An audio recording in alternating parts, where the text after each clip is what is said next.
Mungu anapokuwa amekutumia kutatua tatizo fulani, huwa ni rahisi sana kufikiri kwamba ni wewe, ni kwa sababu ya hekima zako, kwa sababu ya vile ulivyo na vipawa vya ajabu, vile ulivyosoma sana na nini. Yeah, kwa sababu unaomba sana, unafunga sana.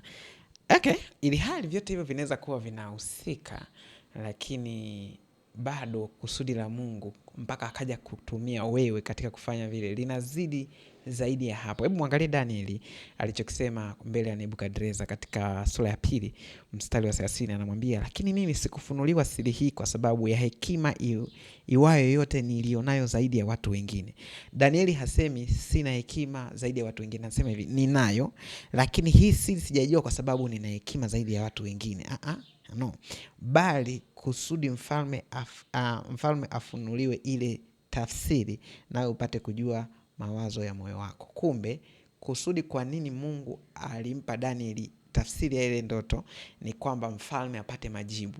Na wewe kwa nini Mungu anakupa kipawa hicho na uwezo huo? Ni kwamba watu wapate majibu, watu wapate suluhisho la matatizo yao, watu watoke kwenye shida zao. Sio kwa sababu wewe ni mzuri sana, sio kwa sababu una kipawa sana, una akili sana, unafunga sana, lakini kwa sababu kuna watu Mungu anataka watoke. Kwa hiyo tuwaheshimu na hawa, kwa sababu ni sababu ya Mungu kututumia sisi.